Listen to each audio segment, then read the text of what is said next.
lebih baik perbaiki ekonomi dulu daripada bagi-bagi makanan gratis. Ada juga yang bilang mending kasih pendidikan gratis ketimbang makan gratis.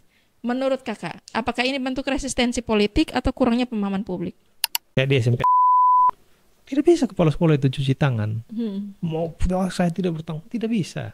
Anda pimpinan di institusi itu, penerima manfaat. MBG ini melayani dua aspek. Kalau di kesehatannya, pengentasan terhadap stunting. Belum tentu. Iya, tapi kan bagian dari itu. Penerima manfaatnya kelompok yang itu. Oke. Ya, itu di bidang kesehatan. Di bidang pendidikan ya jelas penerima manfaatnya anak sekolah. Jadi bisa dibilang program ini punya potensi besar, tapi juga punya risiko besar.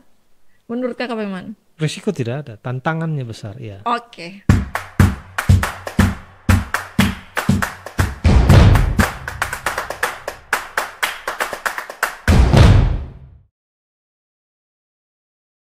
Halo teman-teman pendengar KITN, dimanapun kalian berada, berjumpa lagi bersama Lia di podcast KITN. Hari ini kita akan membahas salah satu program pemerintah yang sedang ramai dibicarakan. Program makan bergizi gratis dari Presiden Prabowo Subianto. Program ini punya dua sisi sebenarnya. Ada yang menilai sebagai langkah hebat yang meningkatkan gizi anak bangsa, tapi ada juga yang menganggapnya sebagai proyek politik yang terlalu ambisius. Nah, untuk membahas ini lebih dalam, sudah hadir bersama kita Kakak Willy Suharli, pengamat praktisi dan politik dan kebijakan publik, Kakak. Selamat malam, Kakak. Terima kasih sudah datang. Malam ya. Oke. Kakak, kita langsung saja. Siap. Secara konsep, sebenarnya MBG ini bagus, tapi banyak juga masyarakat yang skeptis.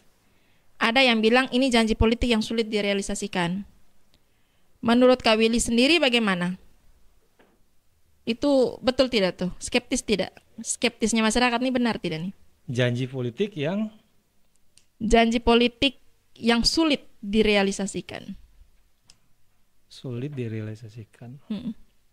Ya kalau sulit ya kan harus diuji dulu kan. Diuji dulu. Jalan dulu. Belum jalan sudah. Kalau bilang sulit sebenarnya tidak juga, karena kan sudah banyak sekali negara yang menjalankan program ini kan. Ada 140-an negara bahkan di seluruh dunia yang sudah menjalankan free meal untuk generasi mudanya. Nah kalau ya orang boleh lah skeptis, itu kan wajar lah di tengah kondisi bangsa yang klepto di mana-mana nih kan. Anggaran yang besar kan memang mengkhawatirkan itu ya. Klepto ini. Oke. Nah, tapi kan kira-kira yang kita mau bilang nih kan gini. Ini program yang dirancang oleh Pak Presiden ini sebenarnya di momentum yang ada sekarang ini bisa kita kategorikan jenius. Program ini sangat jenius. Di tengah kelesuan industri di mana-mana, lapangan pekerjaan menyempit, ini bisa menjadi alternatif penting untuk sebagai targetan jangka pendek ya, bahwa menyediakan lapangan pekerjaan. Ini ada 3 target yang bisa kita capai lewat satu program ini, makanya kita bilang ini program jenius. Yang pertama, target jangka pendek itu menyediakan lapangan pekerjaan. Bisa dibayangkan ya, kalau satu SPPG itu menyerap 50 orang pekerja. Kalau di satu kecamatan ada 4-5 SPPG, artinya sudah ada 200-250 itu tenaga kerja sendiri ya. Yaitu kita asumsikan kalau 5. Target jangka menengahnya itu menyediakan ekosistem ekonomi untuk arus bawah. Ini benar-benar penting karena kalau kita bicara keberpihakan ekonomi, program ini menjadi penting. Dia menyediakan pasar yang tetap. Jadi ketika kan kita tahu rumusan pasar, permintaan tinggi, persediaan sedikit, kan harga pasti naik. Nah, begitupun sebaliknya. Nah, kalau ini orang yang punya hasil sedikit-sedikit, dia bertani misalnya, dia bertani ya cuman 1 bedeng 2 bedeng karena lahan sempit segala macam itu wajah kemiskinan kita kan ada di petani ya. masyarakat yang petani-petani gurem yang lahannya makin lama makin kecil ini bisa berkooperasi dan pasarnya disediakan oleh negara di dapur-dapur ini. Jadi ini memang ya tentu dalam praktiknya punya problem sendiri ya, tapi secara ide ini memang luar biasa. Nah, target jangka panjangnya adalah menyediakan generasi yang cakep, yang sehat, yang siap bersaing di kancah global, kan kira-kira kayak gitu target apa namanya Indonesia Emas ya, generasi emas. Tapi kalau mau omong tentang pertanian tadi itu kakak tuh menarik. Karena waktu kemarin kami ke Lembata, di Lembata itu untuk membentuk satu dapur saja itu masih jatuh bangun. Karena persediaannya tuh stoknya itu tuh kebanyakan mereka ambil dari luar. Karena kalau mau kasar belum ada bahan pangan yang bisa mereka disediakan secara besar untuk kebutuhan MBG ini, satu pasar ini. Jangan bilang Lembata, orang dari Kupang aja juga masih kirim. Nah itu. Nah, ini kan gini. Ini jadi tantangan tersendiri juga. Akhirnya banyak yang mengeluh bilang mereka butuh banyak, mereka butuh pasokan pangannya banyak, tapi pasar kita kebutuhan stok kita di NTT itu kurang. Akhirnya ambil dari luar. Ketika ambil dari luar, dalam sini ribut. Tapi memang kita harus mengerti bahwa ini SPPG ini membutuhkan, kayak kemarin waktu kita dengar podcastnya Kayosi itu kan satu hari saja mereka membutuhkan 200 kilo beras. 200 per hari itu besar itu tuh.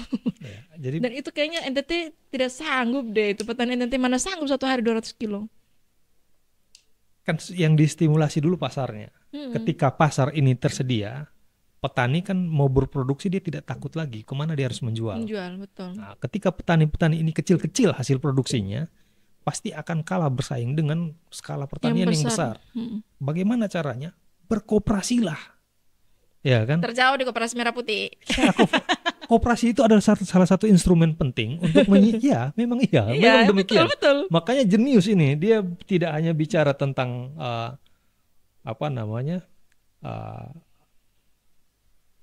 pasarnya saja, tapi juga menyediakan rantai distribusi, bahkan rantai produksinya.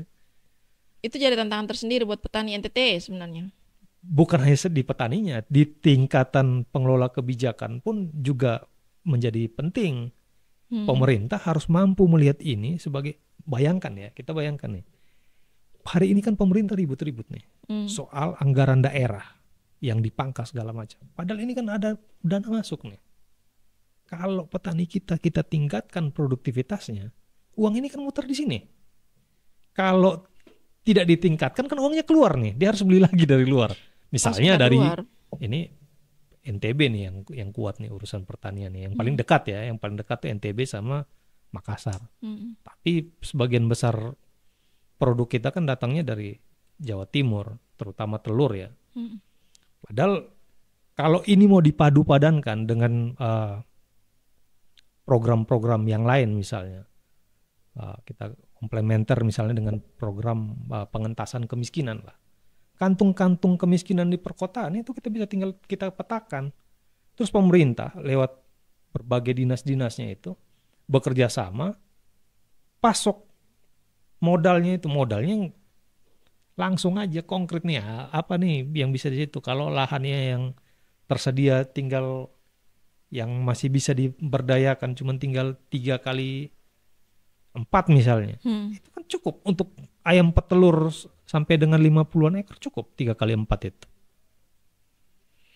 Ini sekarang tinggal kemauan saja dari pemerintah itu memfasilitasi dan benar-benar memfokuskan energinya untuk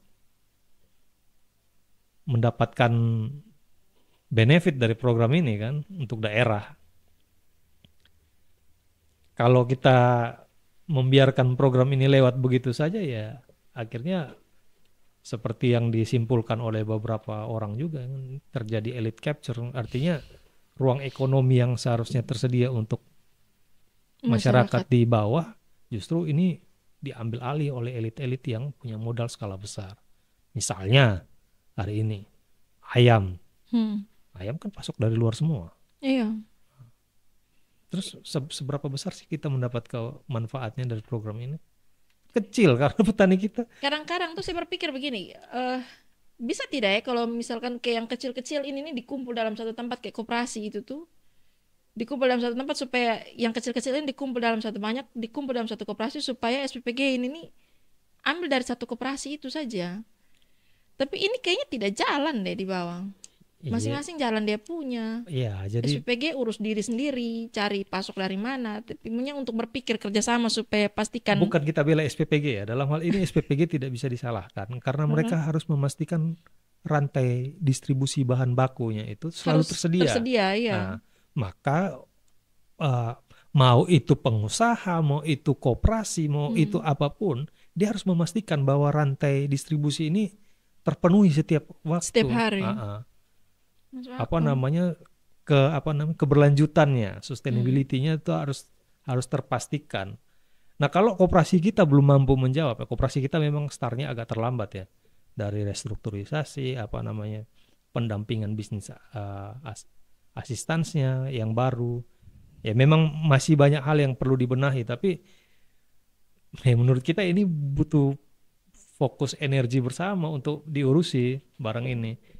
Ya bayangkan aja anggarannya tuh besar loh untuk hulunya ini ya, untuk penyediaan bahan baku Penyediaan ini bakunya ini besar. besar. Daripada kita ribut-ribut dana transfer daerah, benar sih kalau dana transfer daerah butuh.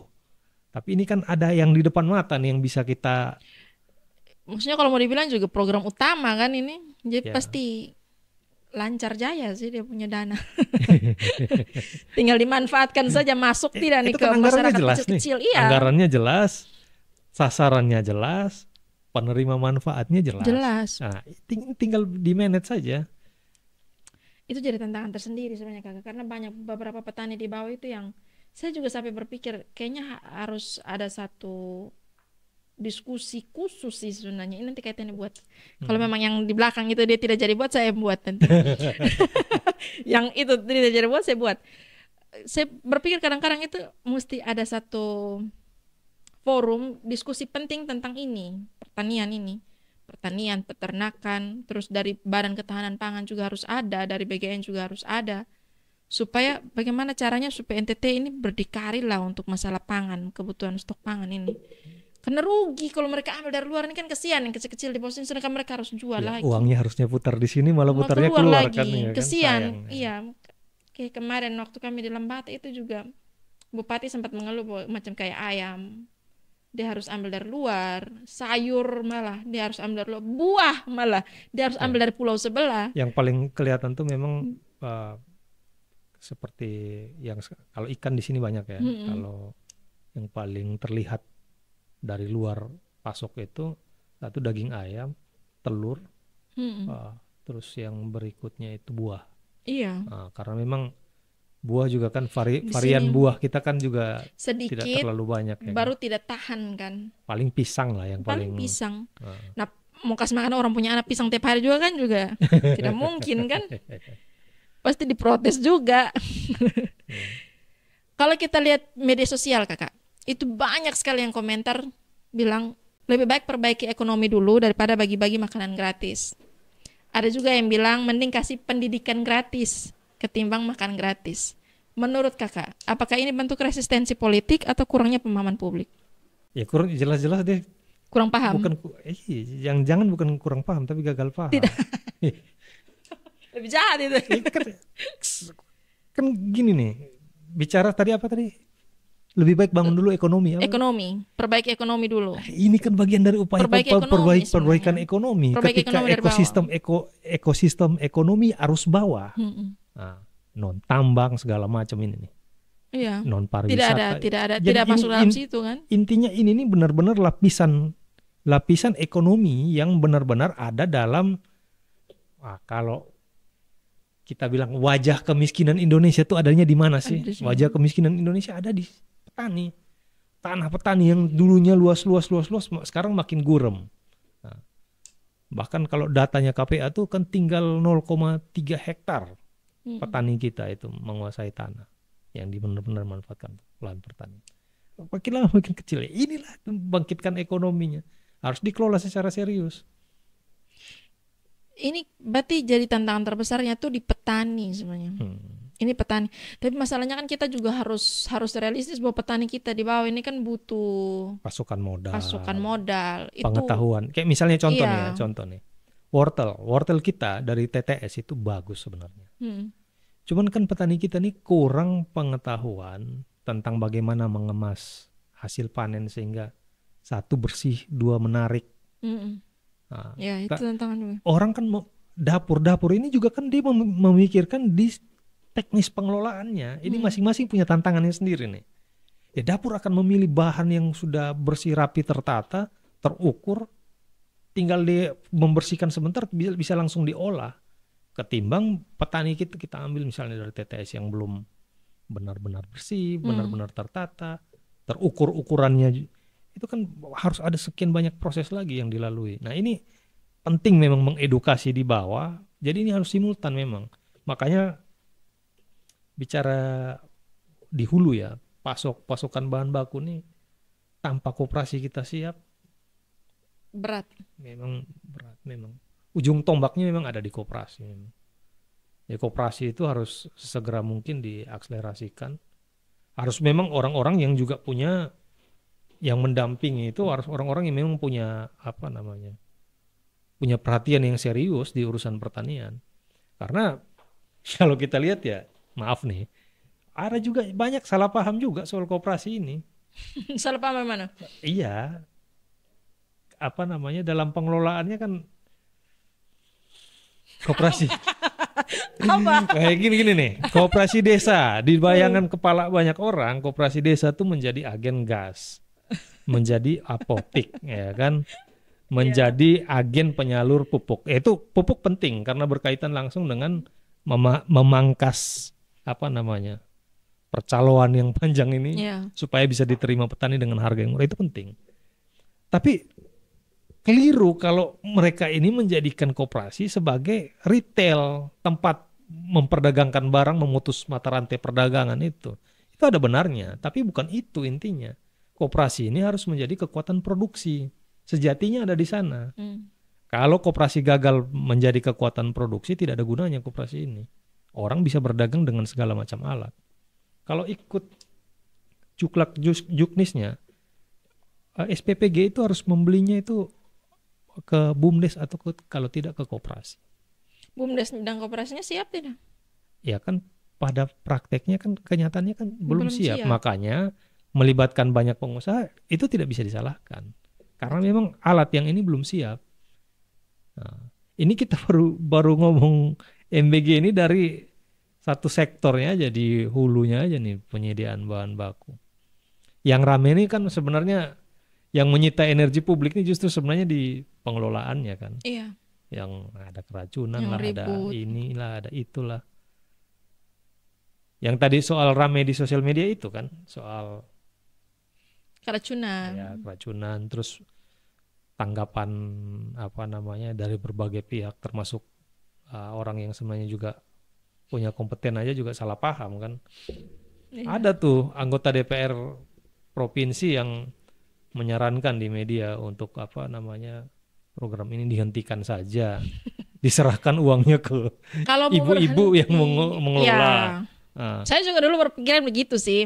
Tapi waktu kemarin ke Lembata itu memang berubah perspektifnya banyak, karena waktu itu saya lihat sebenarnya ini jadi peluang besar buat petani sebenarnya. Saya dulu dari awal juga salah satu, saya ini dulu tidak pilih Prabowo, saya omong jujur. Salah satunya gara-gara ini program. Saya bilang, uang dari mana itu uang? Itu uang dari mana mau bikin MBG begitu banyak? Maksudnya kalau saya pribadi itu kayaknya ini program kayaknya agak berat ini. Uang dari mana? Dulu kan kami pendukung Prabowo nih, kami ngurusi ya, kami ngurusi kampanyenya Prabowo. Itu kami sempat diskusi. Awalnya kita sempat skeptis juga soal program ini. Seberapa besar dampak dari program ini? Karena kekhawatiran kita ya program makan-makan ini kan ya rawan lah, rawan penyalahgunaan segala macam. Sebelum kita pelajari ya, maka awal-awal tuh program Prabowo yang benar-benar kami kampanyekan secara masif itu ya bicara hilirisasi. Dan Pak Gubernur hari ini sebagai pimpinan kita waktu itu juga setuju betul dia. NTT kita bicara hilirisasi tapi di sektor pertanian, peternakan, perikanan. Nah, non tambang lah kira-kira Iya. kayak gitu. Tapi setelah kita pelajari MBG ini, Iya. oh ternyata ini efek dominonya, multiplier efeknya luar biasa Biasa, ini. betul. Luar Sepakat. biasa, makanya termasuk hilirisasi tadi itu bisa diabdikan ke situ. Bisa diabdikan ke pasar yang sudahlah, kita tidak perlu cari pasar di luar lah. Ini pasar ada di depan mata nih. Dikonkretkan aja barangnya ini. Kita buat pasar sendiri sebenarnya. Ya. Kemarin itu waktu di Lembata itu kita sempat diskusi lama juga dengan beberapa elemen di sana. Itu juga memang salah satu tantangan terbesarnya itu di pangan. Tapi ini jadi tantangan tersendiri juga kan buat petani, mau berpikir bagaimana supaya berproduksi sudah.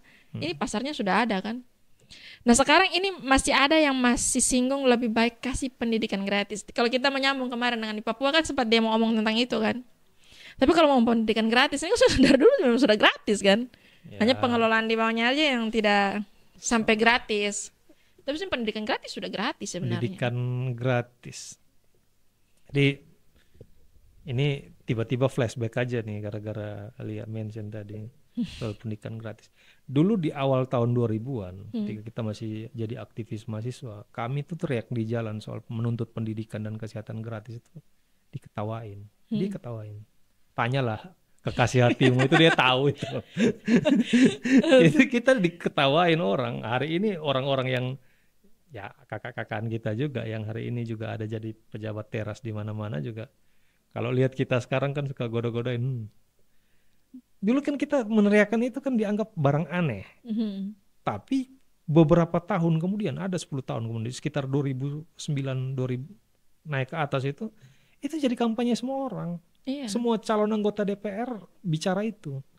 Jadi kalau baru bicara pendidikan gratis sekarang, rasa-rasanya mungkin kurang update dia. Iya. Nah, mungkin kurang Sudah gratis sebenarnya. Kayak kemarin tuh kakak kami tuh sempat singgung masalah komite waktu awal-awal podcast itu. Itu kan sebenarnya SMA ini sudah ada dana BOS kan. Apalagi yang negeri ya. Saya tidak mau singgung swasta karena memang swasta itu kita sudah tahu aturannya seperti itu.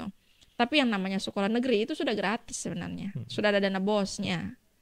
Tapi memang pelaksanaan di lapangannya itu pokoknya ada alasan inilah itulah, jadi akhirnya menjadi tidak gratis lagi. Tapi kan kemarin dari gubernur sudah keluarkan perda juga kan. Bahwa sudah disikapi dalam bentuk yang lebih fair. Jadi kalau mau bilang pendidikan gratis tetap ada, tapi memang mungkin ada di beberapa daerah yang pendidikannya mungkin belum gratis kakak. Makanya mereka menganggap daripada makan gratis mending kasih kami pendidikan gratis. Ya, pendidikan gratis tuh dalam artian gini ya, kalau hari ini bicara benar-benar gratis ya sekolah rakyat itu. Iya. Tadi Kupang sudah ada belum? Sudah ya satu. Sudah, baru di sentra Evata. Yang SMP berapa itu bukan? SMP R19 lupa lah namanya. Yang Intinya di Mimoku tuh?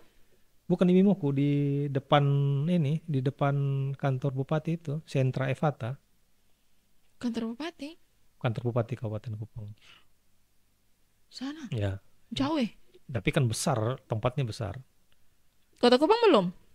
Kota Kupang sepertinya belum ya. Belum. Dia harus ada sekolah rintisan dulu soalnya. Ya dan memang kayaknya Kabupaten Kupang lebih membutuhkan sih. Kota cukup lah. Kota kan sekolah negerinya juga sudah banyak, dana BOS-nya juga lancar kan. Ya jadi kalau soal pendidikan gratis tuh ya prinsipnya kan selama ini kan akal-akalan aja. Sekolahnya gratis tapi selalu ada dana-dana tambahan yang akhirnya bikinnya jadi tidak gratis. Jatuhnya jadi tidak gratis lagi. Padahal dana BOS besar tuh per anak itu 1,4-1,5 per tahun. Kalau setiap kasus mau kita asumsikan sebagai benar-benar tidak gratis kan energinya kan habis. Tapi ada benarnya juga, akhirnya kan disikapi langsung lewat bentuk pergub kan. Iya. Karena berarti artinya kasusnya bukan 1-2, cukup banyak artinya. Sampai pembangunan sekolah negeri dibebankan kepada orang tua memang. Itu kan sebenarnya sudah salah, tapi masyarakat mungkin berpikir bahwa itu benar, padahal itu salah total itu. Bagaimana pembangunan sekolah negeri dibebankan pada keluarga pada orang tua, itu tidak benar. Jadi kemana? Setuju nih, lebih baik kasih pendidikan gratis atau makan gratis? Ya makan bergizi gratis itu sudah bagian dari mengupayakan pendidikan itu gratis, bahkan sampai makanannya pun Dibikin disiapkan. gratis. Ya. Ada juga yang bilang lebih baik presiden itu urus saja ekonomi keluarganya, orang tuanya ketimbang biarkan orang tua yang mengatur piring makan anaknya ketimbang presiden yang urus langsung. Itu kan sudah pernah dipraktekkan dan terbukti gagal. Banyak, ya. Ini Jangan Kak, jangan gagal dulu. Saya langsung bilang gagal karena begini. Ketika kita menaruh kepercayaan ke tangan orang tua untuk mengurusi anak, setiap orang tua pasti pengen yang terbaik. Tapi kan kadang-kadang setan ini selalu datang. Contoh yang paling konkret nih. Orang dapat PKH aja habis uangnya ke judol kok. Habis ke judol. Itu Akhirnya lagi. kan orang itu dikeluarkan dari daftar penerima manfaat di PKH. Itu yang gampang tuh. Nah, Dan bos bukannya anak uang sekolah lebih dahulu malah mama punya ya sih banyak juga sih, tapi kan itu bukan berarti mewakili kan, masih ada juga yang berpikir bahwa tapi kakak kalau mau ngomong hitung praktis sebenarnya memang kayak kemarin ada yang ngomong begini, mending jatah MBG sekarang kan jatahnya berapa, 15.000 10 15.000. 15.000 kan satu kali makan, 15.000 itu kalau dikasih ke orang tua kali 6 hari itu berarti bukan cuma tidak sampai 10.000, tidak sampai 100.000 kan, coba 15 kali 6 90.000 sah. 90.000 untuk makan 6 kali ini. Saya juga kalau jadi ibu rumah tangga juga lebih tidak usah. Lebih baik tidak usah. Ya kan. Nah, 15.000 ini kecil sebenarnya. Apa Efektif tidak tuh 15.000? Sebenarnya yang cukup cukup banyak beredar di sosial media tuh pernyataan Pak Ahok ya. Soal serahkan aja uang ke orang tuanya. Orang tua yang mengatur gizi segala macam itu. Ya itu benar, idenya Pak Ahok itu ada benarnya. Tapi dia memandang kondisi sosial ekonomi kita dalam kondisi yang statis, bukan yang dinamis. Dinamika sosial di lapangan ini kan banyak betul problemnya itu. Dari orang tua yang menelantarkan anak, belum lagi terjebak dalam pinjol, belum lagi judi online, belum mau pesanan online.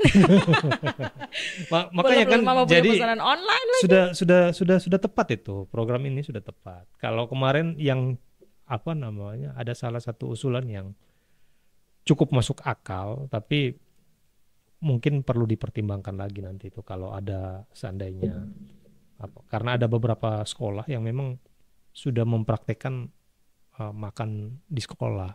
Jadi sebenarnya dia tidak perlu lagi mendapat bagian dari program MBG itu. Cukup disubsidi saja, negara langsung memberikan ke dapur-dapur sekolah itu. Oh, jadi sekolah punya dapur sendiri? Ada sekolah yang sudah mempraktekkan itu kan. Faktanya sudah berjalan. Nah, mungkin itu yang hal-hal kayak begitu yang perlu dipertimbangkan. Sehingga dialokasikan saja langsung dan terbukti memang ketika ditangani dalam skala yang lebih kecil, resiko keracunan. Soal keracunan itu tadi kan ya selain jauh lebih minim, kalau bilang keracunan nih kita rasanya gimana ya? Apa? Tapi fakta loh kakak, banyak benar keracunan. Tapi kan asumsi yang beredar itu kan keracunan itu karena diracun ya kan. Iya. Terus Saya sih lebih berpikir bahwa itu kayaknya ada kesalahan teknis karena memang masak dalam porsi yang banyak itu kalau salah kelola hancur. Ya benar. Itu harus hampir dapat dipastikan ya. Iya. Saya belum pernah memeriksa langsung ke dapur-dapur atau memverifikasi. Cuman dugaan saya rasanya sangat kuat bahwa itu rata-rata basi. Iya. Basi karena berkejaran dengan waktu pengemasan saat masih panas. Karena kami punya pengalaman juga menangani ya makanan ketika harus dikemas banyak-banyak 100 pack aja. Itu hati-hati. Tapi kan sekarang saya lihat dia punya tempat packingnya itu sudah seragam kan sekarang. Satu supplier kayaknya. Apa tempat makannya itu. Omprengnya itu apa namanya? Ya. Dulu kan masih pokoknya tiba-tiba di sekolah ini dia pakai plastik sebenarnya bahaya sebenarnya kalau kemas makanan gitu. Tapi sekarang kan saya lihat di kan ada plastik, sudah ada plastik grade makanan juga kan, grade food juga ada. tetap saja plastik. Ya, tapi Hitungannya tetap saja plastik. Tapi kalau ditaruh dengan panas-panas itu tetap bahaya sih. Tapi yang tempat baru sekarang itu sudah bagus sebenarnya. food tray yang pakai nikel pun kalau tidak sesuai standarnya kan bahaya juga. Tidak dicuci bersih juga bahaya itu. Ya makanya jadi Itu yang kadang-kadang juga jadi pertimbangan sendiri, Bo. Saya juga pernah tanya, ada mama yang kerja di SPPG kan, Kakak. Saya tanya, itu masak dari jam berapa kalau 3.000 porsi itu? Itu Kakak, mereka masak dengan posisi porsi banyak dengan waktu yang kalau mau dibilang itu waktu jam istirahat sebenarnya mereka kerja itu. Dan memang akhirnya resikonya menjadi tinggi untuk basi karena kerja yang harusnya dengan keadaan fit menjadi tidak fit di jam yang tidak tepat. Itu juga kayaknya perlu regulasi. Tapi kayaknya kemarin saya ada baca satu berita bahwa ada pelatihan khusus kan di Kupang kan? Kalau soal itu kebetulan ada ipar kita ini juga ikut bekerja di dapur.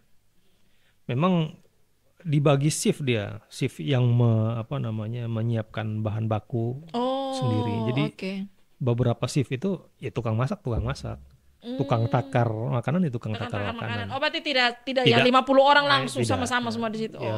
Irama kerjanya berbeda-beda. Ya, jadi bisa dibagi lah, ada waktu jam istirahat, ada jam bisa dibagi. Justru kalau ini menurut Beta nih belum juga bisa dipastikan, tapi menurut Beta nih kalau semua orang tertib pada juklak-juk nih rasanya seni masalah. Yang jadi masalah itu ketika menunya itu agak dalam tanda petik ya agak macam-macam, mengelolanya butuh waktu yang lebih panjang segala macam itu. Makanannya tuh siap dalam waktu yang sangat mepet dengan waktu distribusi. Dalam kondisi panas paksa dikemas. Iya. Itu yang bikin makanan itu kan terjadi fermentasi segala macam itu. Bahkan makanan tidak terlihat basi pun padahal sebenarnya sudah terfermentasi.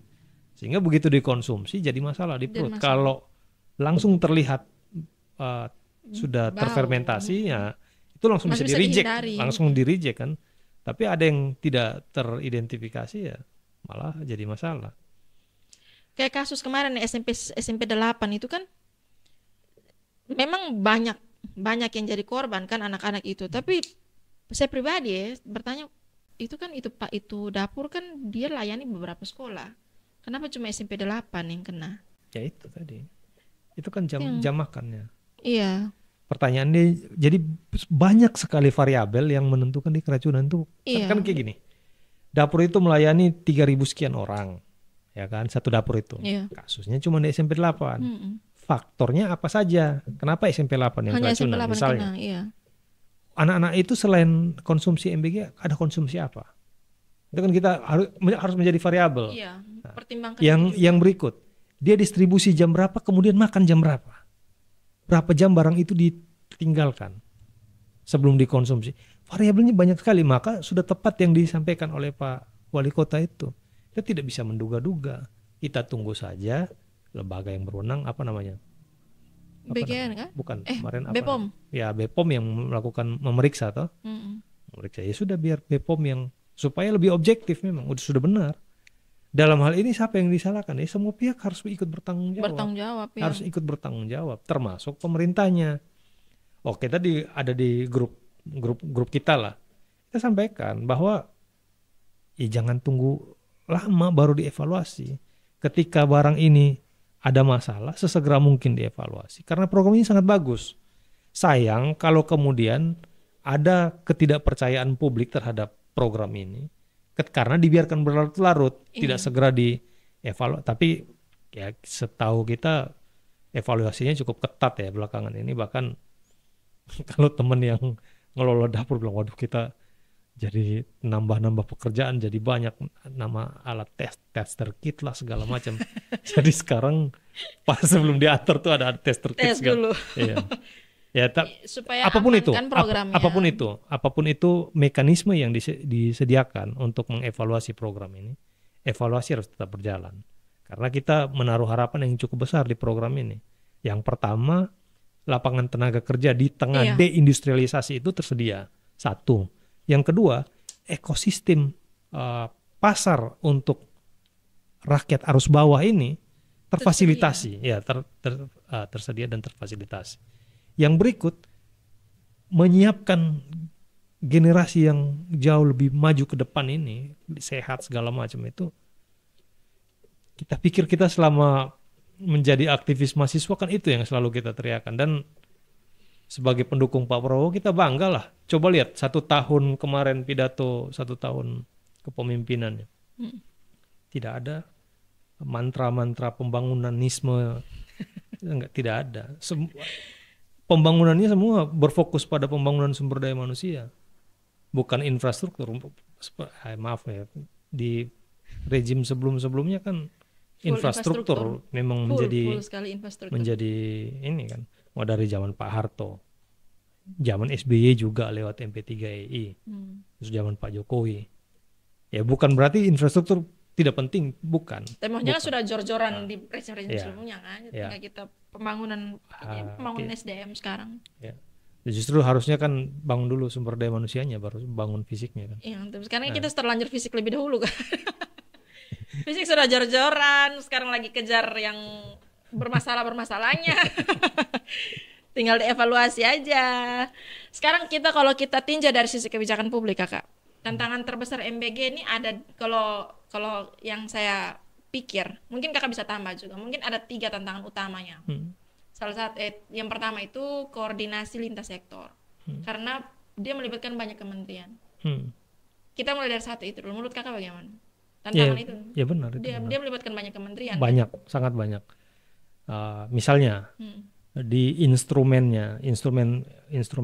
produksinya itu ya melibatkan koperasi. Iya. Di bawahnya lagi ada Kementerian Pertanian ya untuk menyiapkan hulunya itu kan. Hari ini Pak Menteri bilang sudah swasembada lah kira-kira. Tapi kan kita lihat di lapangan juga kan angan-angan. Masih jauh. Swasembadanya di atas kertas ya. Masih jauh itu. Artinya mungkin swasembada iya, tapi kan tidak merata. Iya. Sehingga swasembada juga kalau tidak merata juga kan kos produksi di distribusinya juga tinggi nanti jatuh-jatuhnya kan. Terus kalau pendidikan, karena sekarang kan guru juga dapat tugas tambahan kan? Iya. MPG ini kan dia kasih tugas tambahan lagi ke guru sebenarnya. Sekolah sebagai penerima manfaat harusnya. Makanya itu terlepas dari ini ya. Kemarin kan sempat salah menyalahkan. Yeah. Ya. Kayak di SMP. Tidak bisa kepala sekolah itu cuci tangan. Saya tidak bertanggung, tidak bisa. Anda pimpinan di institusi itu penerima manfaat. Dia kan juga sebelum. Memang betul harus ada mekanisme kontrol bersama.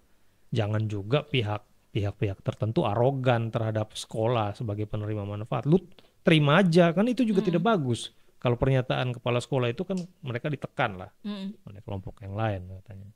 Dan itu juga tidak bagus. Maka ini dibutuhkan sinergi. Barang ini tidak ada lah yang terlalu super mampu mengerjakan semuanya sendiri. Ini harus butuh, kalau bahasanya orang-orang dinas itu ya komplementer lah. Butuh ini. Apalagi kementerian yang terlibat ya? Selain pertanian, terus koperasi, perikanan. Iya, perikanan juga. Pendidikan. Kebanyakan kemarin kan banyak yang sempat bukan rusuh sih, tapi sempat protes karena banyak biaya pendidikan yang di-cut untuk penuhi kebutuhan MBG kan. Itu mereka mohon. Tidak hanya biaya pendidikan. Jadi efisiensi itu kan enggak dia kan tidak bicara tentang potong dana sana sini, tapi tepat guna dari mata anggaran itu. Pendidikan tepat guna loh Kakak, banyak nih, maksudnya masih banyak orang-orang ke bawah yang membutuhkan pendidikan kan. Iya, yang dipotong apanya sih? Yang beasiswa kan kemarin banyak beasiswa yang dipotong kan. Iya, beasiswa. Sekarang gini lah, apa tadi namanya dana beasiswa itu yang ibu kita ribut-ribut terus tuh, ibu Anita ribut-ribut. PIP. Iya, faktanya kan banyak yang nakal. Perbankannya nakal. Perbankan nakal. Bekerja sama dengan sekolah. endap uang. Anak, iya, endap duit. Yang lebih jahat lagi itu kan siswanya tidak menerima duit, terima cuman sekian, dipotong. Jadi sudahlah. Jangan memprovokasi gitu. Saya sepikir ya ini, saya peradaban Kak Willy Soehardi ini harus provokasi nih. Itu salah satu pendidikan juga itu. Tapi memang banyak kemarin tuh banyak yang protes, banyak yang kayak kemarin kan banyak anggaran biaya LPDP itu kan larinya ke MBG. Terus MBG ini menjadi salah satu program yang diprioritaskan oleh pemerintah kan. Terus pendidikan dan kesehatan dibikin ya sektor kedua ketiga lah. Itu kan sebenarnya padahal kakak dulu kan yang dia mau bilang pendidikan dan kesehatan itu gratis. Iya, jadi kalau MBG ini cuma refocusing anggaran saja sebenarnya. Tapi sebenarnya kalau mau dijalankan bagus punya bagus ini MBG. Kan gini, di dua aspek lah ya. MBG ini melayani dua aspek. Kalau di kesehatannya pengentasan terhadap stunting. Belum tentu. Iya, tapi kan bagian dari itu. Penerima manfaatnya kelompok yang itu. Oke. Nah, itu di bidang kesehatan. Di bidang pendidikan ya jelas penerima manfaatnya anak sekolah. Ya kan? Cuman dua nih penerima manfaatnya. Ada juga katanya Bumil, cuman belum tahu nih itu teknisnya kayak gimana, belum. Ya, masih simpang siur ya masalah untuk. Tapi itu juga mungkin bukan dalam program ini, bukan dalam program MBG itu. Tapi setahu saya untuk Bumil ini dari dulu sudah ada di program Posyandu itu. Ya. Hanya mungkin diperjelas juga mungkin bukan dalam program MBG ini. Jadi kan program permakanan bentuk ini kan banyak. Ada permakanan buat untuk lansia, itu dikelola oleh Dinas Sosial. Ada juga untuk teman-teman disabilitas. Itu juga ada. Tapi kan tidak masuk dalam MBG ini. Nah, MBG ini kan lebih ke anak sekolah. Dia fokusnya hanya anak sekolah dan satu lagi yang stunting itu. Nah. Tapi kalau mau pengentasan stunting juga tapi kita juga belum tahu tuh bagaimana teknis aplikasi di lapangannya belum tahu. Nah, ini yang kedua. Pendanaan besar yang bisa menekan APBN jika tidak dihitung matang. Besar ini anggaran MBG ini nih. Berapa persen sih? Besar loh kakak, hampir. Berapa persen? Dia hampir berapa persen leh? Berapa persen? Berapa persen? Tadi kakak hitung berapa persen? Anggaran pendidikan selama ini berapa persen? Dia kan hampir 20%. 20%. Menurut ini kan, menurut undang-undangnya kan 20%. MBG berapa sekarang? MBG kan 71 T dana yang disiapkan. Per hari? Tidak deh kakak. Per tahun kalau nggak salah. Enggak, per hari kayaknya. Per hari 71 triliun? Iya. Tidak mungkin. Sabar, kita coba cari ya. Kita coba cari. Kalau misalkan satu bulan itu dihitung untuk 20 hari. 20 hari. Satu hari itu dia bisa makan 800 sampai 1,2 triliun. 800 M. Kakak kali itu 1 bulan. 1 bulan. Itu berapa? 30-an triliun loh. Per tahun kali 12, 300-an triliun. Tapi faktanya kan 71 triliun anggaran yang dialokasikan itu tidak habis terpakai. Bahkan mau ditarik lagi oleh Pak Purbaya. Memang Pak Purbaya fans surat dan dia. Memang menteri kalau tidak pakai partai itu dia tanpa beban betul ya. Sama Sri Mulyani tanpa partai juga. Ini persoalan dia tanpa partai. Dia tanpa partai tapi kan dia ada di mana-mana. Persoalan masab ekonomi saja. Tapi itu tetap besar kakak hitungannya tuh 1,2 triliun per hari. Per bulan kan 30-an triliun. Per tahun 300-an triliun kan? Ya kalau 300-an triliun kan 10% juga. Tapi dampak multiplier efeknya kan besar. Ya kalau dampaknya berjalan maksimal dampak positifnya. Tapi kalau kalau pertaniannya saja masih jatuh bangun kayak begini memang ini jadi camuk tersendiri buat petani supaya ayo berproduksi. Jadi kalau soal tadi yang kita bicara itu kan problem daerah ya. Problemnya di NTT lah. Bahwa kita itu kemampuan produksi kita terhadap sejumlah bahan baku yang dibutuhkan ini masih minim itu ya. Tapi kalau bicara tentang stok nasional ya cukup, kita faktanya kan nggak impor, belum sampai dalam tahapan impor. Oke, ya sepakat itu. Jadi belum pernah impor kan masalah MBG. Ya, jadi mungkin ada ya buah-buahan dan lain-lain mungkin, tapi belum apa namanya, belum benar-benar menjadi isu kira-kira bahwa wah kita ini udah Terpaksa harus impor besar-besaran. itu belum lah, belum ke sana. Nah, yang harus kita tingkatkan itu memang produktivitas lokal, karena tujuannya adalah memutar uang di tingkatan Paling rendah. iya, sehingga sedapat mungkin uang tuh masuk ke situ udah nggak keluar-keluar lagi, berputar di situ, sehingga terjadi stimulus ekonomi di Lingkup desa, bawah. bahkan di sel yang paling kecil itu. Artinya bahwa petani ini harus berpikir keras bagaimana kreatifnya supaya mereka bisa manfaatkan ini. Tapi kalau mau omong MBG itu tadi kita lihat dari sisi ekonominya ya kakak ya. Tapi kalau kita lihat dari anak sekolahnya ini banyak orang tua yang mengeluh, termasuk saya. Hmm. Saya waktu kemarin saya punya yang besar itu bilang, mama kami di rumah, kami di sekolah mulai MBG. Tiap hari saya hanya pesan satu, sebelum makan cium. Kalau memang rasa bau sudah tidak baik makan bekal, karena dia tetap dari rumah tetap bawa bekal. Tapi dia bilang sudah tidak usah bawa nasi sama bawa lauk sah. Itu manusiawi. Jadi Jadi apa yang kekhawatiran tersendiri. kekhawatiran yang lihat dan ibu-ibu lain khawatirkan itu manusiawi. Makanya itu Iya. yang tadi aku sampaikan, bahwa kalau tidak segera dievaluasi program ini, tidak ada segera ada perbaikan-perbaikan dan terus-menerus Seperti itu. seperti ini, program ini sebaik-baiknya rencananya akan menimbulkan ketidakpercayaan yang besar. Nah, kalau publik sudah menolak, penerima manfaat sudah menolak, program ini dapat dipastikan gagal. Ini yang kita Takutnya sampai ke situ. wanti-wantinya ke situ. Padahal banyak yang sudah mulai. Ini kan baru saja dimulai. Itu juga kasihan sih sebenarnya kalau sampai ditutup. Banyak yang apa namanya, banyak yang harus dibenahi lagi untuk mencapai kesempurnaan dari program ini. Tapi ya lagi-lagi namanya juga sosial media, semua orang bisa bicara semau-maunya dia kan. Aduh. Kan ini sekarang nih kayak gini nih. Oh, kan ada sekian banyak negara yang sudah menjalankan program ini. Berhasil lah, yang sudah menjalankan dan berhasil. Satu di antaranya India. Yang kemudian oleh Pak siapa namanya, pimpinan BGN itu, Pak Dadan, kira-kira nanti India akan bantulah kita di evaluasi. Langsung muncul tuh perindavan begini begana di sosial media. Pasti lihat kan kayak gitu. Makannya pakai tangan, pokoknya segala macam. Ngeri. Ya itu. Jadi gini. Yang tadi kan yang beta sampaikan tadi, kira-kira kan begini.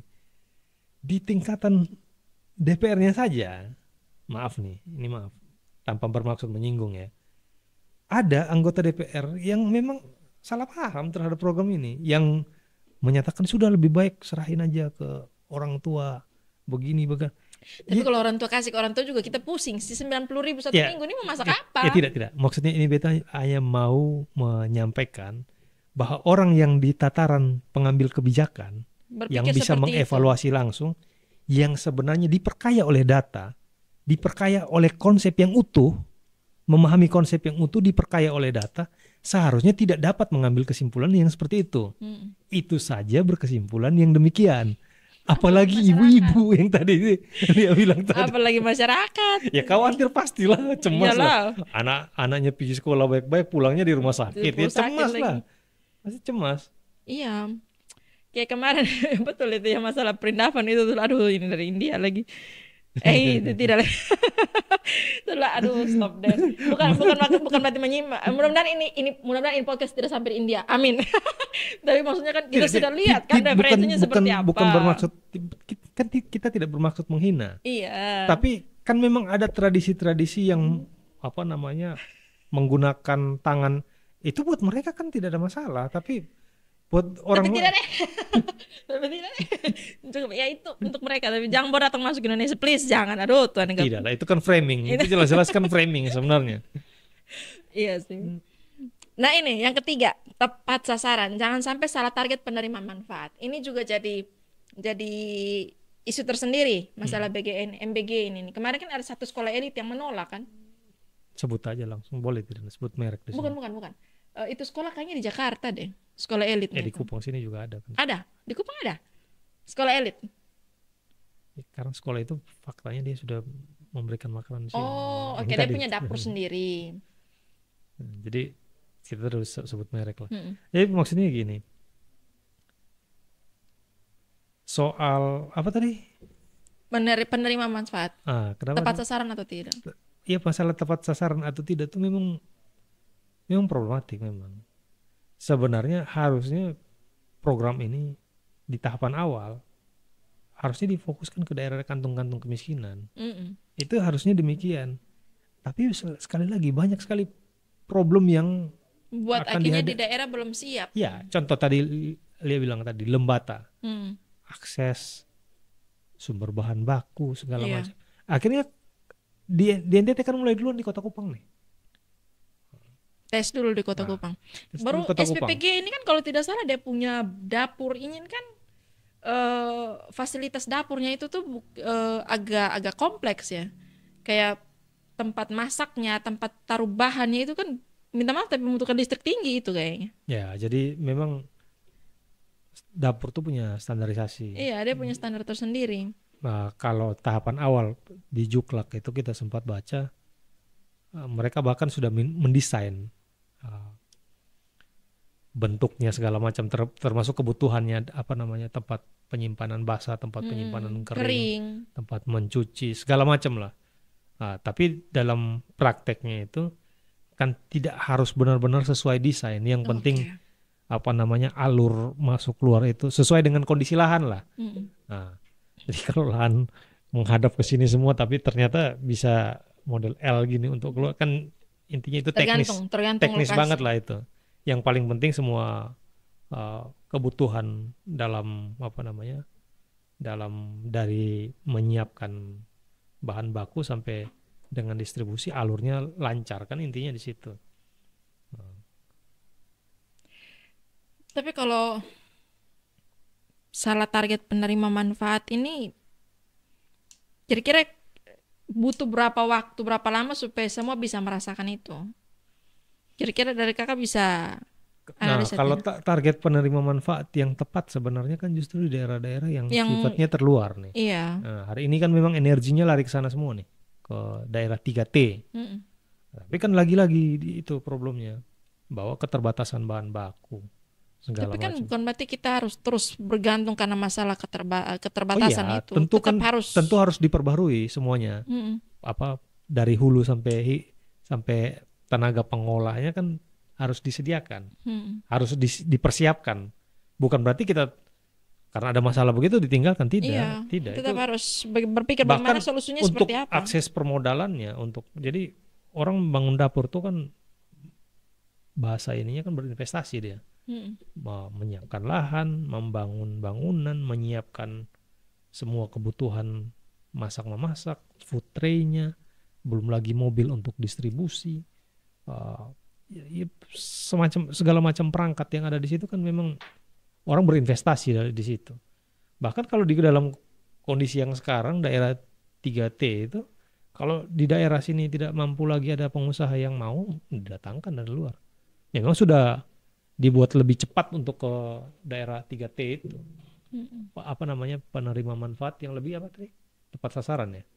Tepat penerima manfaat. Ya, kalau tepat sasaran, sasarannya kan semua pelajar. Iya sih. Kayak di sekolah di Kupang sini, kayaknya hampir semua sekolah sudah ya di Kupang. Ya. Kalau tiba-tiba minta Montessori ya kan pasti nolak lah mereka kan. Mereka punya program sendiri. Ya mereka ada sendiri. Ya itu nyebut merek masalah nggak tuh? Tidak apa-apa sih, tapi kan mereka punya alasan yang tepat untuk menolak kan. Bukan berarti mereka skeptis dengan program ini, tapi memang dari dulu kan mereka punya Mereka punya program sendiri. Nah, kakak, ini kita omong tentang masalah publik lagi. Kenapa publik itu cenderung skeptis dengan program besar seperti ini? Program klepto. ini Kebanyakan klepto gitu. Program ini apa ya? Terlalu baik untuk menjadi kenyataan. Asik. Good to be true. Ya. Intro lebay deh kayaknya. Iya benar. Dan kalau program ini berhasil, citra politiknya akan sangat kuat. Sehingga kalau maaf nih, kita lihat barang nih lebih banyak politis.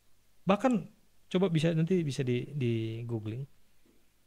Kita selama ini kan tidak menganggap bahwa yang namanya keracunan itu adalah sabotase. Kan kita tidak, sekali lagi kita buang pikiran jauh-jauh dari itu. Iya.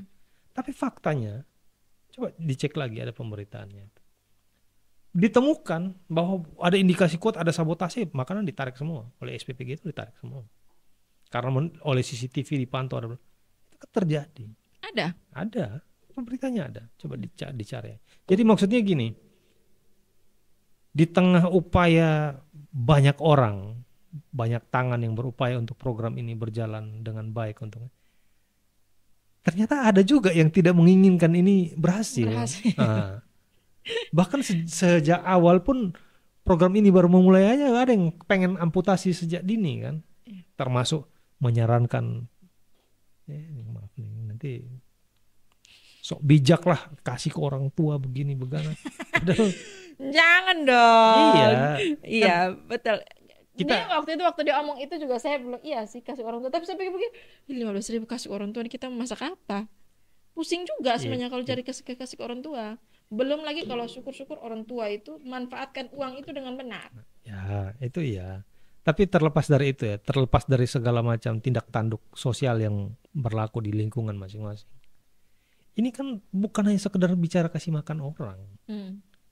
Ini kan bicara ada sekian banyak orang yang karena problem deindustrialisasi, industri kita macet, tidak berkembang dengan baik, kekurangan lapangan kerja, pusing pemerintah ini. Program ini sudah menjadi satu alternatif menciptakan lapangan kerja. Lapangan pekerjaan. Belum lagi menyiapkan pasar untuk petani mikro ini, petani kecil ini. Jadi ini tidak bisa dilihat sepotong-sepotong, ini harus dilihat secara utuh. Maka itu tadi yang kita agak sesalkan tuh ketika ada orang yang harusnya benar-benar paham, malah dia menyarankan kayak gitu. Terus mungkin orang salah satu hal yang bikin skeptis ini kalau saya omong dari perspektif orang tua yang anaknya terima manfaat ini nih, ya salah satunya karena banyak kasus itu yang bilang ditinjau tapi hasil tinjaunya itu tidak pernah diekspos ke publik. Kayak sekarang omong contoh tidak terlalu jauh, SMP 8 kemarin itu kan kita hanya bilang nanti kita serahkan ke BPOM.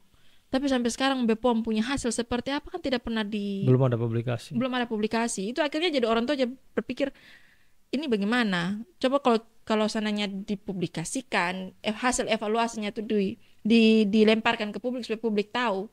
Artinya kan orang tua juga bisa berpikir lebih jernih kan masalah ini barang. Ya itu kita juga sama-sama nanti jadi jatuh-jatuhnya menduga-duga. Tapi yang pasti gini kan. Yang pasti bahwa BGN mengambil langkah yang cukup tegas. SPPG yang bermasalah kan ditutup.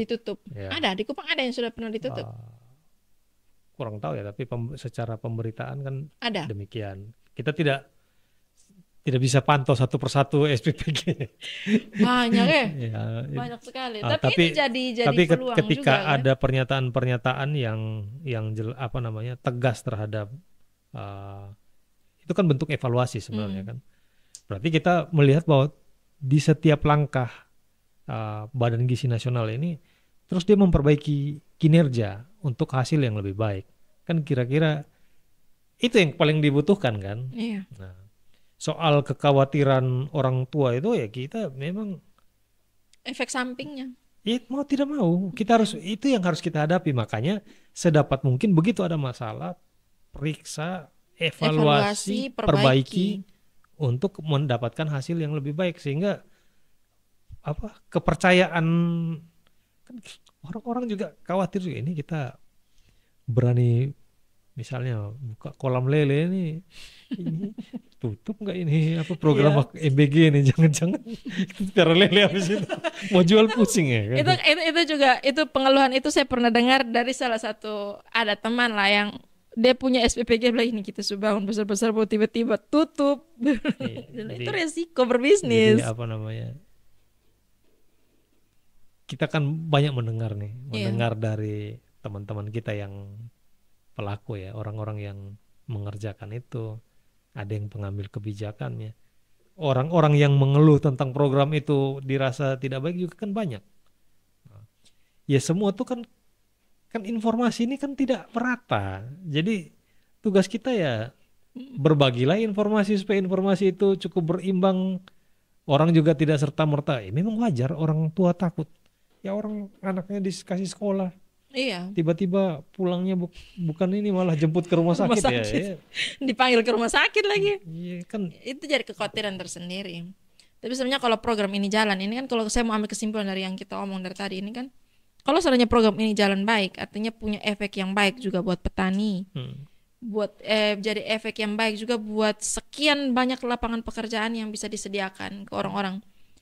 Entah itu dari posisi sopir juga bisa, posisi ibu-ibu rumah Tukang tangga, cuci piring. tukang cuci piring, Tukang yang kasih kalau mau dibilang ini tidak membutuhkan ijazah loh, iya kan? Yang notabene menyambung tadi yang kita diskusi di luar, human trafficking mungkin bisa dijawab dari ini juga kan. Tenaga kerja di lapangan pekerjaan bisa diserap ke SPPG. Satu SPPG saja tadi berapa orang? 50 kan? 50. Kalau kali misalkan di NTT, di Kupang saja 100 SPPG, itu 5.000 orang yang bekerja kan, lumayan kan itu. Terus yang ketiga ya masalah gizi tadi. Tapi kalau masalah gizi sih saya omong, kalau saya pribadi kakak sih omong jujur, masalah gizi kayaknya tidak terlalu sih. Tapi program ini sebenarnya menjadi baik karena menjadi pemerataan. Saya mau singgung istilahnya tapi agak riskan untuk orang Indonesia. Sebenarnya ada satu yang apa namanya, bukan luput ya, cuman belum menjadi perhatian serius dari dapur-dapur SPBG. Apa itu? Pangan lokal. Iya, betul. Jadi betul, penting perspektif pangan lokal itu. Nah, sekarang kan semuanya ada di ahli gizinya. Kalau ahli gizinya punya perspektif terhadap pangan lokal, maka dia akan menawarkan itu sebagai menu. Cuman kalau ahli gizi itu tidak punya pengalaman, tidak punya perspektif tentang pangan lokal, ya dia akan menjalankan apa namanya, ya sesuai dengan menu yang itu kan kemarin yang sempat keluar beritanya itu kan, ahli gizi ribut di apa, dia dosen apa ahli gizi murni, dia ribut di DPR bahwa ada banyak ahli gizi yang kayak berikan susu UHT, terus kasih burger, pokoknya di junk food lah. Iya, kasih junk food, kasih burger, kasih kentang goreng. Benar sih, kentang goreng itu masuk juga, tapi cara pengelolaannya bagaimana itu jadi nilai gizinya juga jadi pertanyakan kan. Tapi kalau pangan lokal, kemarin saya lihat ada beberapa konten kreator yang buat tuh bagus-bagus, kayak di Papua itu. Itu kan mereka buat MBG-nya tuh dari sagu. Oh, pangan lokal kalau bilang kreativitasnya itu mau diperluas, artinya gini ya. Ini sebenarnya kesempatan. Iya. Bicara dalam perspektif kepentingan daerah nih. Ini sebenarnya kesempatan. Ini panggung untuk mengingatkan kembali generasi kita, nenek moyang kita pernah mengkonsumsi ini dengan nilai gizi yang begini. Jadi nilai historinya juga memperkuat masuk. Kebudayaan. Iya. Kembali mengenalkan menu-menu makanan lokal kita. Ada teman-teman kita satu di Kisenda tuh, keren dia. Tahu. Lekot ke Jawa sini kan. Dia apa namanya, dengan sangat keren deh, bagus sekali dia mengingatkan kembali tentang makanan-makanan lokal, tumbuhan-tumbuhan lokal yang dipergunakan beserta olahan-olahannya yang juga akhirnya enak, benar-benar enak jadinya. Dan itu nilai gizinya ada. dengan nilai gizi yang terukur ya kan. Nah, ini kalau bisa di apa namanya, bukan sekedar direplikasi ya, tapi dibuat lebih bagus, lebih besar ya skalanya. Ini kan tanaman-tanaman endemik sini juga akan kembali mendapatkan panggung untuk dimasifkan kembali, penanamannya akan diperbanyak kembali. Kayak sebenarnya saya tahu sih, mungkin ahli gizi yang lebih paham. Sebenarnya kan kalau untuk kayak menunya ini kan bisa ganti juga kan, tidak harus nasi terus kan. Bisa ganti jagung. Kalau kita pengen ngusulin malah Diki tuh diajak aja lah di apa, MBG. Ya di pemerintahan ajak dia sudah kan. Kita di luar pemerintahan. Masa? Ditawarkan aja Diki itu misalnya apa namanya, dia roadshow lah dari dapur ke dapur itu. Sebulan sekali di setiap dapur tuh ada menu makanan lokal, mentoring oleh Diki. Iya, betul. Jadi apa ya? Ya ini juga jadi panggung untuk mengenalkan kembali. Jadi pariwisata, apa namanya istilah wisata kuliner itu apa namanya istilahnya? Ada istilahnya. Apa sih? Ada istilahnya untuk khusus makanan tuh, ada istilahnya apa, lu aku nggak lupa lah. Kalau kain Nusantara kan disebut wastra. Nah, dia tuh ada lagi makanan Nusantara tuh ada apa namanya itu. Oke, begitu. Nah, itu Iya sih sebenarnya supaya jangan terlalu ya jangan ayam goreng terus. Kan bisa ganti-ganti. Kalau memang itu berat, mungkin karena ketersediaan bahan pangan yang mungkin minim, bisa lah 1 minggu, 1 bulan sudah, jangan 1 minggu, 1 bulan satu satu kali, kali atau lah. intinya ada regularitasnya apa. Kayak kemarin Prabowo ulang tahun kan, MBG serempak nasi goreng. Ada ide begitu deh. Jadi Bisa lah satu aspek bulan pangan sekali. lokal itu juga kan ada banyak aspeknya sebenarnya. Lokal itu adalah local consumption atau local production. Kan ada dua toh. Iya, Produksinya di lokal atau memang jenis makanannya itu dikonsumsi skalanya lokal. lokal. Iya, Nah, yang kita maksud ini mungkin yang dikonsumsi skala lokal itu perlu diperkenalkan kembali, diingatkan kembali. Jangan, beta pernah, ini cerita betanya. Beta pernah ada di masa-masa kuat makan, mm, mau makan ubi, makan pisang, makan segala macam, tapi kalau belum kena nasi tetap rasa belum makan. Makan mie segala macam. Nah, ini maksudnya apa? Hal yang akhirnya buat beta juga sadar, oh ini tapi kan itu begini, bisa masuk akal juga sih yang kakak alasan. Mungkin itu jadi makanya harus tetap nasi. Tapi kan anak ini kan bukan makan satu kalian di sekolah saja kan? tidak, maksudnya dalam hal ini yang beta beta maksudkan nih, kotong budaya makan tuh sudah berubahnya jauh sekali. Iya, Ketergantungan kotong terhadap beras tuh beras sudah sangat tinggi. tinggi sekali. Nah, maksudnya dengan mengenal, kan ada banyak kita. Mm. Ada bose, ada Ada katemak, jagung, ada ketemak, segala macam. bose, Cuman sorghum juga sekarang sorghum tuh lagi bagus-bagusnya. bagus-bagusnya. Sorghum tuh bagus loh semuanya. Ya. Tapi tidak di Dulu sorghum nih terakhir kapan sih dengar bunyinya nih? entah ya, Mas kan awal-awal ya. entah beta, kalau beta yang terakhir itu dulu waktu masih zaman Pak Dahlan Iskan. Sempat di mana, di Lebih jauh. Atambua atau Malaka tuh, lupa. Iya kan yang kebun Belu besar. atau Malaka, lupa. Sorghum itu sebenarnya bagus. Kalau mau dibilang alternatif supaya kita jangan terlalu makan beras kan. Salah satu alternatifnya ke sorghum. Sorghum itu dia punya kandungan karbohidratnya tuh sama besar dengan beras. Dan sorghum itu kita bisa produksi sendiri kan. Dulu tahun 2013 atau 2012 lupa. Dulu pernah terlibat dengan Pikul meneliti tentang pangan lokal tuh. Nah, itu beta kebetulan jadi koordinator di Rote. Kita temukan ada anak muda, dia mampu menjadikan sorghum itu olahan yang untuk mengatasi stunting, gizi buruk. Nah itu. Nah, jadi artinya kalau bicara dari aspek nilai gizi tercukupi. Iya. Nah, tinggal dipadu-padankan dengan jenis yang lain. Ya mungkin seminggu sekali sorghum. Supaya anak-anak juga tahu kan sorghum itu rasanya bagaimana. Ya. Kayak kemarin kan ada satu SPPG yang dia bilang, entah saya baca di mana itu bilang, tidak mungkin kami tiap hari kasih anak ini pisang terus. Jadi kami harus cari buah dari luar. Mungkin anak bisa rasa anggur atau apa. Nah ini juga kesempatan kan. Tidak perlu kita kenalkan anak nasi terus. Karena nasi kan dia sudah kenal dari rumah. Kita bisa kenalkan juga dengan pangan lokal yang lain. Lewat MBG ini. Ya. Sekarang saya mau tanya ini terakhir. Jadi bisa dibilang program ini punya potensi besar. Tapi juga punya resiko besar. Menurut kakak bagaimana? Risiko tidak ada, tantangannya besar, ya. Oke. Oh, Kalau tantangannya. risiko tidak ada risiko. Yakin resiko tidak ada? Tidak ada risiko. Masa? Tidak ada. Risiko besar loh kakak. Kalau Apa? misalkan tiba-tiba Keracunan.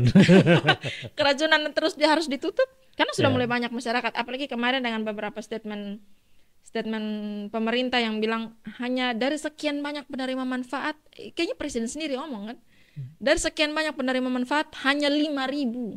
Itu kata hanya itu bahaya loh. Saya yang orang tua sendiri saya dengar, kata hanya ini nih 5.000 itu manusia semua itu 5.000 tuh. Jadi ya terlepas dari mau apa diksi yang mungkin tidak tepat ya kalau menurut teman-teman. Jangan, itu jahat itu. Dan faktanya kan memang ada indikator. Indikator itu ada. Iya. Indikator itu Saya kutip saja dari pernyataannya Dr. Gamal itu. Nih ada datanya. Dia bilang Indonesia ini memang angkanya masih tinggi. Ada di 5,6. Itu dari 1 miliar porsi ada 5.600 kasus. Itu di Indonesia. Yesus Madi, lompat kok apa nih? Langsung aja kalau soal resiko, tidak ada resiko sebenarnya. Ya, tantangan bahwa memang angka bermasalah kita di tingkatan porsi itu masih tinggi. Itu di angka 5,6. Ini kita kutip dari pernyataan Dr. Gamal ya. Itu dari 1 miliar porsi kita masih ada 5.600 kasus. Itu di Indonesia. Di Jepang itu dari 1,3 miliar porsi yang bermasalah itu ada 500 sampai 1.000 porsi kasusnya. Jadi itu ada 0,9%. Di Amerika, ini Amerika lumayan rendah nih. Dari 5,4 miliar porsi yang bermasalah itu cuma 400 sampai 600 porsi kasus lah. Atau 0,07, itu kan rendah sekali. Ini Uni Eropa dari 9 miliar porsi dia 10 sampai 12.000 kasus atau di angka 1,1. Jadi kalau di angka persentasenya memang masih tinggi di angka 5,6. Tapi ini kan kita optimis karena pemula lah istilahnya, kita masih pemula, masih baru mulai. Terus memperbaiki kinerjanya, juga mendapatkan masukan dari banyak pihak, dukungan juga banyak kan, dukungan luas nih. Terhadap program ini kita mendapatkan dukungan yang luas. Kita masuk negara ke 137 atau berapa yang menjalankan program ini, kalau tidak salah. 137 atau 147, lupa. Tapi kira-kira dari kita kan agak terlambat mulainya. Negara-negara lain kan sudah mulai. Nah, dan itu pun masih baru direncanakan aja udah kontroversi. Orang kan menolak lah. Ya memang segala hal yang biasanya kalau baru memang pasti kontroversi. Dulu juga yang masuk gorong-gorong juga banyak yang kontroversi kan. Kalau sampai akhirnya juga kontroversi. Sampai akhir juga kontroversi. Kalau itu hal yang baru biasanya begitu. Kita no comment karena kita sudah berkomentar pada saatnya. Ya. Sekarang kan sudah lewat lah. Nah, dulu bicara kereta cepat kita sudah mengkritik kereta cepat sejak dia masih direncanakan. Jadi orang-orang yang baru ribut sekarang ya, kalian lah, waktunya kalian lah, kita nggak ikut-ikutan. Kita kan sudah mengingatkan. Sudah lewat. Ya. Rugi juga. Ngomong itu nanti ya, itu nanti. Itu seru juga sih. Itu seru juga, tapi ya kalau kita omong itu dengan perspektif pemikiran orang NTT kita masih agak rawan. Karena dia adalah ya sejenis Tuhan Allah baru di NTT. Amin. Mana? Itu tuh dia tidak pernah bisa salah memang di sini. Di kita wilayah dia tidak bisa salah. Sekalipun sudah jelas-jelas salah. Tapi sudahlah presiden dia. Omong itu semua sih. Jadi tapi itu bisa dimengerti kenapa kita agak melenceng nih, tapi kita bicarakan saja. Itu bisa dimengerti bahwa kenapa kemudian ada pengkultusan, ada perhatian yang besar kepada pemimpin yang itu.